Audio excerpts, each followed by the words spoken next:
Rosemary نے تعجب سے کہا۔ لڑکی کا لہجہ شائستہ تھا، وہ کسی رخ سے فقیرنی نہیں لگ رہی تھی۔ کیا تمہارے پاس بالکل پیسے نہیں ہیں؟ نہیں، لڑکی بدستور سر جھکائے کھڑی رہی۔ عجیب بات ہے، روزمیری نے اپنی کار کی جانب دیکھا، پھر اچانک اس کی مہم جو طبیعت بیدار ہو گئی۔ اسے دوستویسکی کے ناول کا ایک باب اندھیرے میں ملاقات یاد آ گیا، اور متعدد فلموں اور کہانیوں کے مناظر اس کے ذہن میں تازہ ہو گئے۔ اگر میں اس لڑکی کو گھر لے جاؤں تو کتنا مزہ آئے گا۔ تصور میں اس نے خود کو دوستوں میں گھرا ہوا دیکھا، وہ ان سے کہہ رہی تھی، اور پھر میں اسے اپنے ساتھ گھر لے آئی۔ اس نے لڑکی کے سراپے پر نظر ڈالی اور کار کی طرف قدم بڑھایا۔ آؤ میرے ساتھ چلو۔ لڑکی گھبرا کر پیچھے ہٹ گئی، اس کا بدن ساکت ہو گیا۔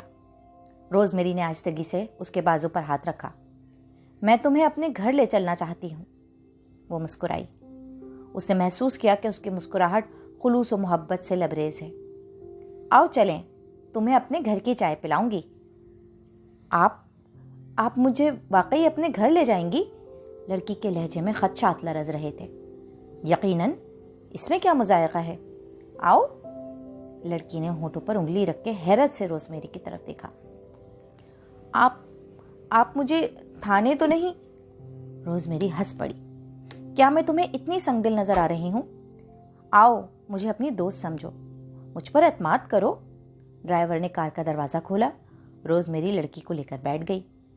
کار کی بتیاں روزمیری کے بنگلے کا راستہ روشن کرنے لگیں۔ ڈرائیور نے جلدی سے اتر کے گاڑی کا دروازہ کھولا۔ یہ ہے میرا گھر، روزمیری نے مسکراتے ہوئے بتایا۔ لڑکی مسحور تھی، وہ اس کے قریب کھسک آئی۔ روزمیری خوشی سے سوچ رہی تھی کہ یہ لڑکی بھی کیا یاد کرے گی۔ میں پرانی داستانوں کی پریوں کی طرح اسے مل گئی ہوں اور اپنے محل میں لے آئی ہوں۔ اس نے لڑکی کا ہاتھ تھام لیا۔ امیروں کے سینے میں بھی دل ہوتا ہے، اور جہاں تک عورت کا معاملہ ہے، ہر عورت دوسری عورت کی بہن ہوتی ہے۔ ہم بھی بہنیں ہیں، فرق بس یہ ہے کہ تم اتفاق سے غریب ہو اور میں۔ دور اندر گھنٹی بجی اور ایک بھاری دروازہ کھلا۔ روزمیری لڑکی کو اپنی نشست گاہ میں لے آئی۔ یہاں باہر سے بالکل مختلف ماحول تھا، نرم گرم خوشبودار اور آرام دہ جگہ، ہر چیز سے عمارت ٹپک رہی تھی۔ آج روزمیری کو خود یہ ماحول بہت سحر انگیز معلوم ہوا۔ وہ ایک چھوٹی سی بچی کی طرح خوش تھی۔ آؤ اوپر میرے کمرے میں چلو۔ وہ نہایت فیاض اور سخی ہو رہی تھی۔ ملازم دور کھڑے اسے گھور رہے تھے، لڑکی سمٹی جا رہی تھی۔ روزمیری کی خوابگاہ بہت شاندار تھی۔ آتش دان کی لپٹیں چمکدار فرنیچر پر رنگ بکھیر رہی تھیں۔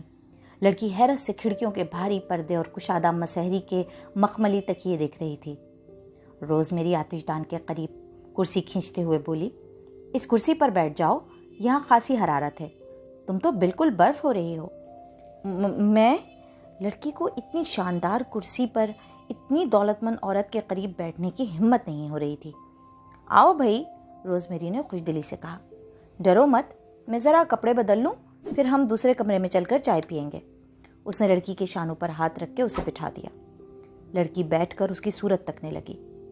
روزمیری نے کہا، اپنا ہیٹ اتار دو پلیز، تمہارے سارے بال گیلے ہو رہے ہیں، بہت حسین ہیں تمہارے بال، ہیٹ اتارنے سے آرام بھی ملے گا۔ جی اچھا۔ لڑکی نے اپنا پچکا ہوا ہیٹ اتار کر فرش پر رکھ دیا۔ روزمیری نے کہا، کوٹ بھی اتار دو، لاؤ میں تمہاری مدد کر دوں۔ لڑکی کھڑی ہو گئی۔ روزمیری اس کا کوٹ کھینچنے لگی۔ لڑکی نے کوئی تعاون نہیں کیا، وہ اسی طرح ہلکورے کھا رہی تھی جیسے ننھی سی بچی ہو اور اس کا کوٹ زبردستی اتارا جا رہا ہو۔ روزمیری نے کوٹ اتار کر ہیٹ کے قریب ڈال دیا۔ میز سے سگریٹ اٹھانے کے لیے بڑھی۔ مان لڑکی کی آواز سن کر وہ ٹھٹک گئی۔ لڑکی عجیب سے لہجے میں کہہ رہی تھی، میں بہت شرمندہ ہوں، لیکن اگر مجھے فوراً کچھ کھانے کو نہ ملا تو۔ اس کی آواز لڑکھڑا کے رہ گئی۔ اوہ، روزمیری چلا اٹھی، میں بھی کیسی بے پرواہ ہوں۔ اس نے گھنٹی بجائی، نوکرانی آ گئی۔ چائے لاؤ فوراً، اور برانڈی بھی۔ نوکرانی چلی گئی۔ لڑکی نے بےتابی سے کہا، نہیں، میں برانڈی نہیں پیوں گی، میں نے آج تک شراب کو ہاتھ بھی نہیں لگایا، مجھے صرف چائے چاہیے مادام۔ وہ بری طرح رو پڑی۔ روزمیری ہمدردی سے گھٹنوں کے بل اس کے سامنے بیٹھ گئی۔ نہ رو مت، اس نے بڑی مامتا سے اسے سہلایا۔ رونے کی کیا بات ہے؟ اپنا رومال اس نے لڑکی کے ہاتھوں میں دے دیا اور پھر اسے اپنے بازوؤں میں بھر لیا۔ لڑکی کی سسکیاں تیز ہو گئیں۔ میں زیادہ برداشت نہیں کر سکتی، اب مجھ میں بالکل ہمت نہیں رہی، میں اپنی زندگی سے تنگ آ گئی ہوں، مر جاؤں گی میں۔ نہیں، فضول باتیں نہیں کرتے، تم میرے ساتھ رہنا، میں تمہاری دیکھ بھال کروں گی، تمہیں کوئی تکلیف نہیں ہونے دوں گی، روز میری انتہائی خلوص سے کہہ رہی تھی۔ بس اب نہ رو، کیا یہ اچھا نہیں ہوا کہ تمہاری مجھ سے ملاقات ہو گئی؟ اب فکر کی کیا بات ہے؟ شاباش، اب ہم چائے پیئیں گے، تم مجھے اپنے حالات سنانا، میں تمہارے لیے جو کچھ کر سکتی ہوں ضرور کروں گی۔ رو مت پلیز، پہلے ہی بہت کمزور ہو رہی ہو تم۔ نوکرانی نے چائے کی میز ان دونوں کے بیچ میں رکھ کے سارے لوازم چن دیے۔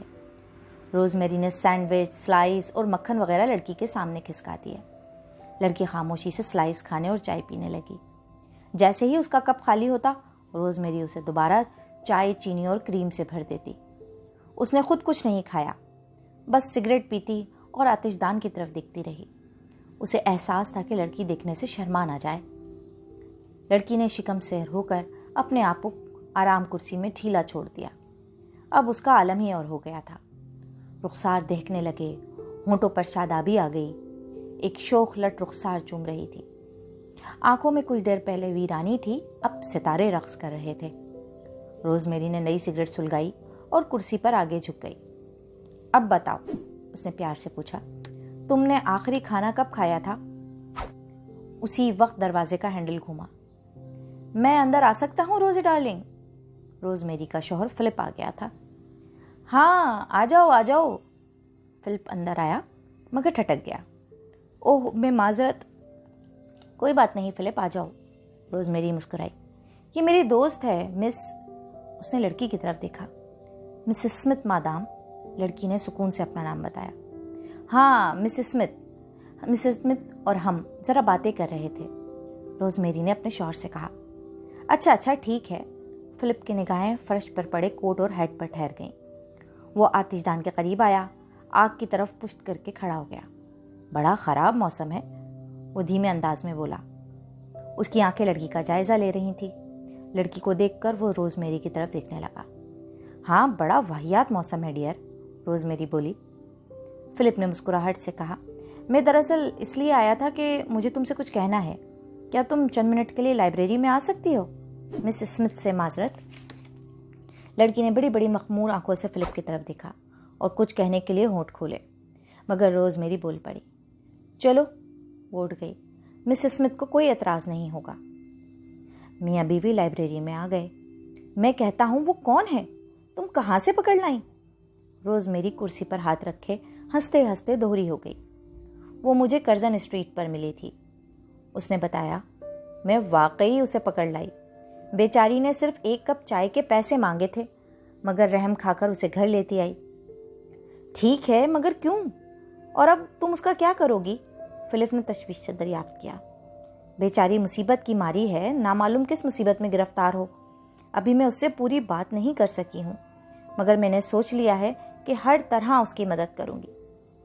دیکھو فلپ، میں کسی مظلوم کے ساتھ بہتر اور اچھا برتاؤ کرنا چاہتی ہوں۔ ہاں ضرور کرنا چاہیے، فلپ اس کی آنکھوں میں جھانکتے ہوئے بے چینی سے بولا۔ ہمیں اپنا دل کھلا رکھنا چاہیے۔